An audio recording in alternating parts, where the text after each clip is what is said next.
Good afternoon and welcome to the Bays Mountain Raptor Center. I am Ranger Bob, and this is my good friend Gus, our eastern screech owl here at the Bays Mountain Raptor Center. Gus came to us a little over almost a year ago from West Virginia.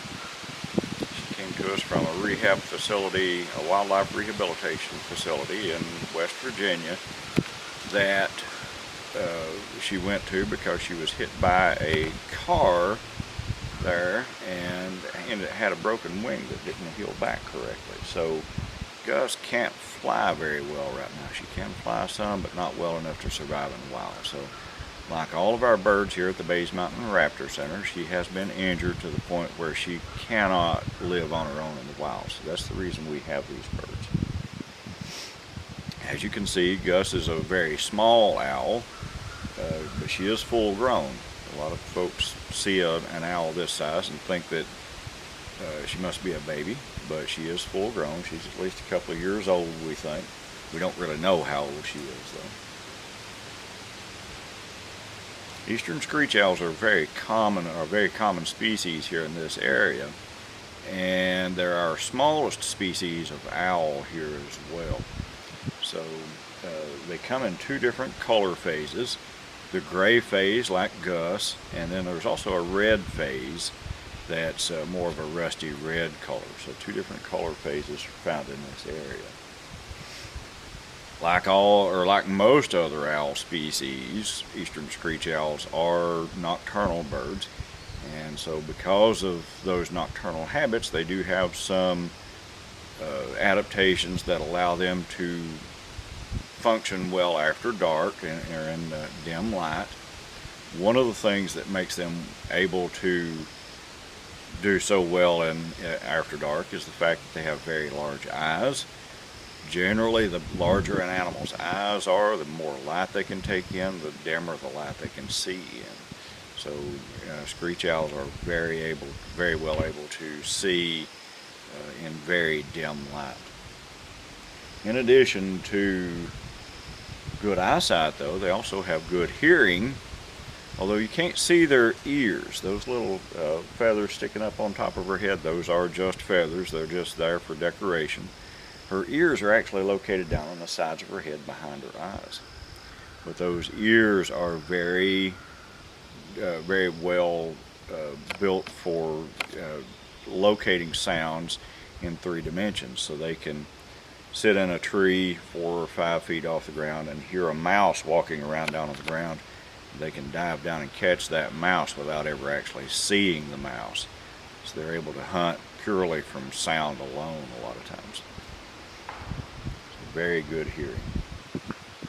The other really interesting thing about owls is the fact that because they are adapted to hunting after dark, one of their adaptations is that they are able to fly very quietly, and so they make almost no sound when they fly.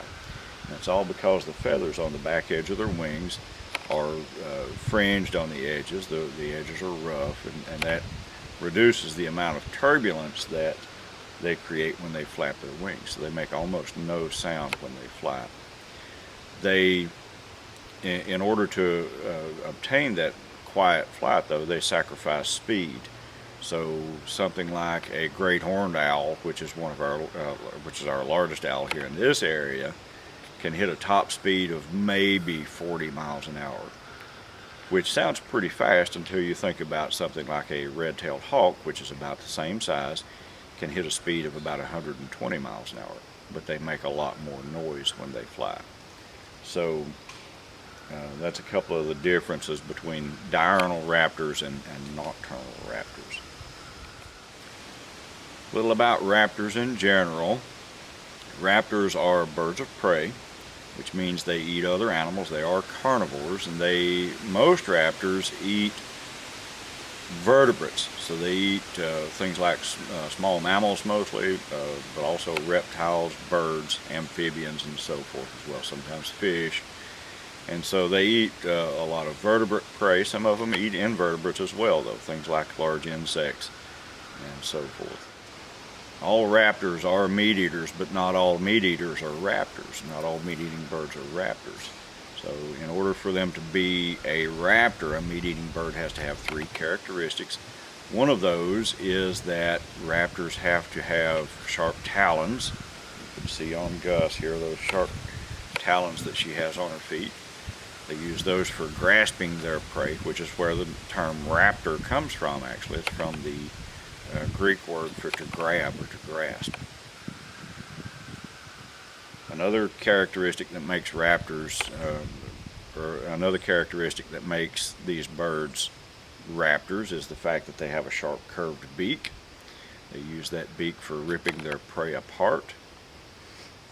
And then the third characteristic that makes raptors, or that makes a meat-eating bird a raptor, the third characteristic that makes a meat-eating bird a raptor is that they have very good eyesight. All raptors have excellent eyesight. So they're able to see their prey. That's the main sense that they use for capturing their prey. Gus here looks a little ragged right now. Her face looks a little ragged right now because she is in the process of molting some of the feathers around her face. Very often birds will lose a large portion of their feathers all at once and grow new ones. They have to do that a couple of times a year to keep their feathers in good shape. So she loses her feathers around her face all at once. For wing feathers, though, she will only lose 1 or 2 at a time, so that she never loses the ability to fly. That's a very important ability that all raptors have, is they have to be able to fly.